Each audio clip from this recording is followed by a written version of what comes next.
با تصاویر زنده رو از هتل سرینا می‌بینید، هتلی که احتمالاً اگر گفتگوی انجام بشه میزبان هیئت‌ها خواهد بود. همین الان خبر آمد مبنی بر اینکه آقای ترامپ گویا گفته که هیئت مذاکره کننده آمریکایی به ریاست دی ونس امشب به اسلام آباد خواهد رسید. رئیس جمهوری آمریکا در مصاحبه کوتاه به روزنامه نیویورک پست گفته در صورتی که برون رفتی در مذاکرات حاضر بشه، حاضره که با رهبران ارشد ایران حتی شخصا دیدار بکنه. او گفت قرار مذاکراتی داشته باشیم، بنابراین در این مقطع فرض من این است که کسی بازی نمیکنه و همه گفتگوها رو جدی گرفتن. تازه ترین خبر حاکی از این است که آقای ترامپ گفته که دی ونس به پاکستان و به اسلام آباد خواهد رسید. امشب احتمالاً در این هتل مستقر خواهد شد، هتلی که دور قبل مذاکرات هم در همین جا برگزار شد، هتل سرینا در منطقه امنیتی اسلام آباد پایتخت پاکستان.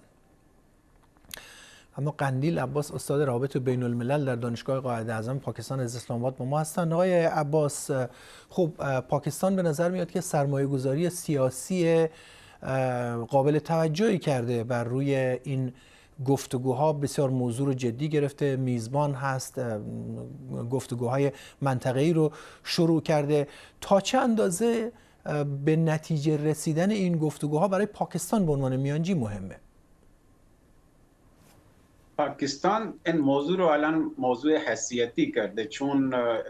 از زمانی که پاکستان این پروسه رو آغاز کرده بسیار جدی وارد این پروسه شد، چون اول 4 کشور کاندیدای میانجیگری در میان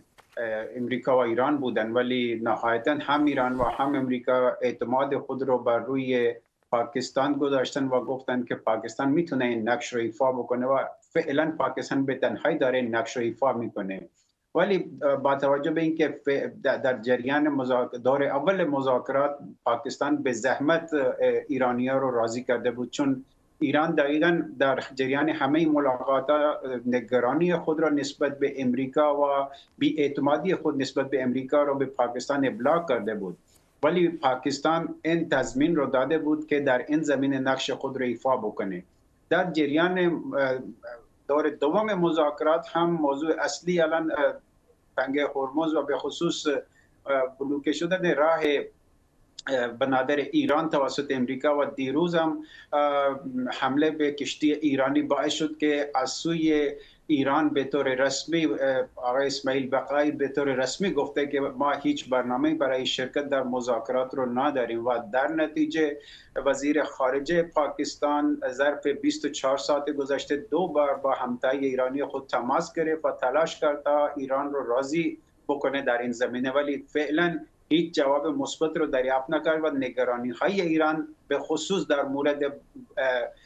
مسدود بودن تنگه هرمز توسط امریکا باعث شده که به عنوان یک شرط اینا بذارن و با توجه به اینکه دونالد ترامپ اعلام کرده که هیئت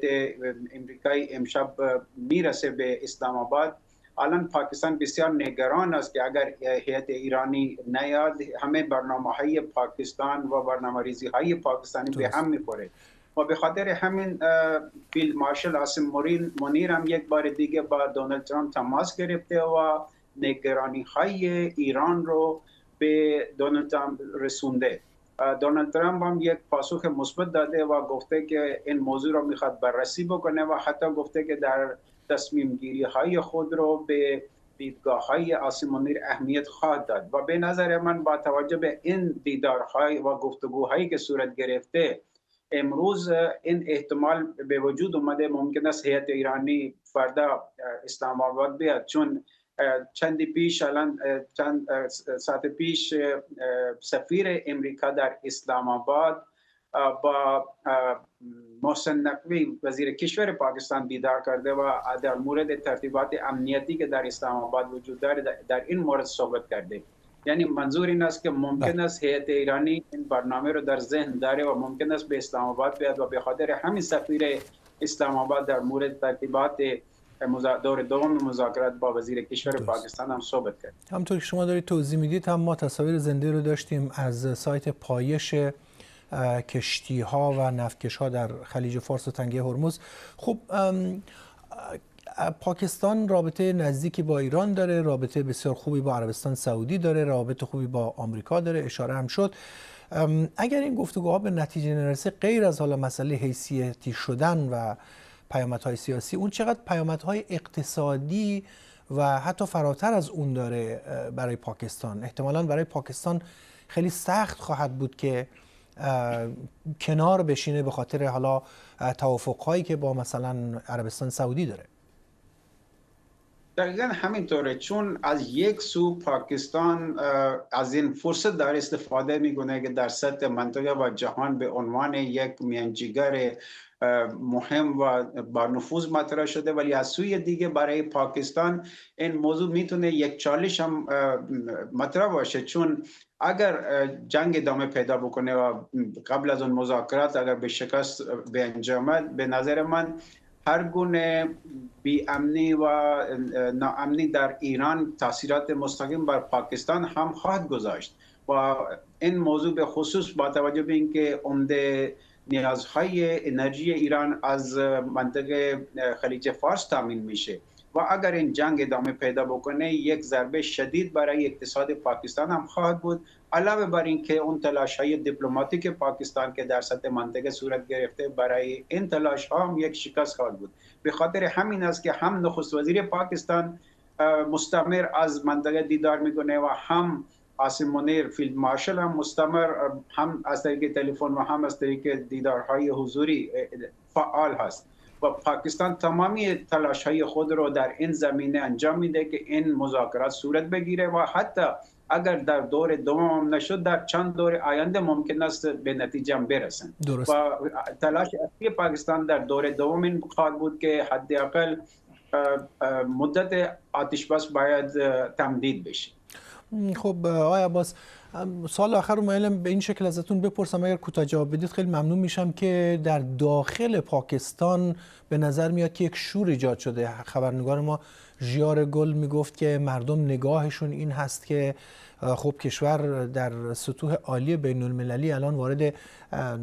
مسائل و مناقشات جدی شده به عنوان میانجی. این تا چه اندازه به شخص عاصم منیر و همینطور به دولت شهباز شریف کمک میکنه؟ ببینید، تا قبل از تهاجم هند به پاکستان در سطح منطقه و جهان تقریبا در انزوا قرار داشت و پس از اون با توجه به اینکه پاکستان مطرح ساخته این جنگ رو برده و یه ضربات شدیدی به هند زده، پس از اون پاکستان بسیار با امریکا نزدیک شد و دونالد ترامپ در این زمینه مطرح ساخت که فیورت فیلد مارشال، یعنی در مورد عاصم منیر گفت و دوم اینکه روابط امریکا با هند هم فاصله گرفت. همین موضوع برای پاکستان به عنوان یک فرصت مطرح شده و پاکستان از این فرصت استفاده کرده، هم روابط خود رو با کشور عربی ایران و امریکا گسترش داده و این موضوع باعث شد که پاکستان یک نقش میانجیگر رو در میان ایران و امریکا به عهده بگیره و در سطح جهان خود رو مطرح بکنه. خیلی ممنونم از شما آقای عباس. قندیل عباس، استاد روابط بین الملل در دانشگاه قائد اعظم پاکستان.